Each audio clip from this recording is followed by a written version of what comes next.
പൂർവികർ എത്രമാത്രം പ്രകൃതിയോട് സ്നേഹിച്ചിട്ടായിരുന്നു അവൾ ജീവിച്ചിരുന്നത്. അവൾ ചെയ്യുന്ന ജോലികളെല്ലാം കൃഷി പോലെയുള്ള നല്ല പ്രകൃതിയോട് സ്നേഹിക്കുന്ന ആ സൗഹൃദം പാലിക്കുന്ന ജോലികളായിരുന്നില്ല അവൾ ചെയ്യുന്നത്. അതുകൊണ്ട് തന്നെ അന്ന് പ്രകൃതി വല്ലാതെ സന്തോഷവനായിരുന്നു. പക്ഷേ ഇന്ന് 21ാം നൂറ്റാണ്ട് കാലത്ത് ഒരു 5 സെക്കൻഡ് കഴിയുമ്പോൾ ഫുട്ബോൾ ഗ്രൗണ്ടിന്റെ പോലെയുള്ള തുല്യമായ മണ്ണുകൾ ഒലിച്ചു പോവുകയാണ്.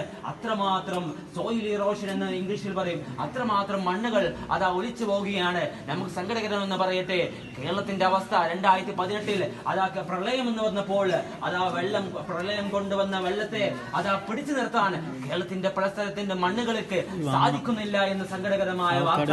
ഇങ്ങനെ നാം ഒന്ന് ചിന്തിക്കണം, എത്രമാത്രം 21ാം നൂറ്റാണ്ട് കാലത്തിലേക്ക് നാം എടുത്തു നോക്കുക, എത്രമാത്രം ഡെവലപ്മെന്റ് ആണ്, എത്രമാത്രം ടെക്നോളജി ഡെവലപ്മെന്റ് ആണ് നമുക്കുള്ളത്.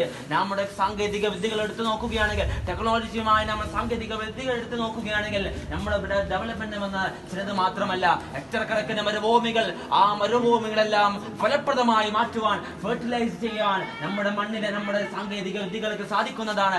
അത്രമാത്രം ഡെവലപ്പായി നമ്മൾ എന്തുകൊണ്ട് നാം പിന്നിൽ നിൽക്കുന്നു എന്ന് നാം വളരെ ചിന്തിക്കേണ്ടതുണ്ട്. We should come forward. നാം മുന്നിലേക്ക് വരണം. എന്നിട്ട് നാം നമ്മുടെ നാളത്തെ സമുദായത്തിന് വേണ്ടി നല്ലൊരു ഭൂമിയെ നാം സമർപ്പിക്കണം. അള്ളാഹു തൗഫീഖ് നൽകുമാറാകട്ടെ. എന്നാണ് ഖുർആൻ നമ്മളെ പഠിപ്പിക്കുന്നത്, ഇസ്ലാം പഠിപ്പിക്കുന്നത്. ആര് പരിശ്രമിക്കുന്നുണ്ടോ അവർക്ക്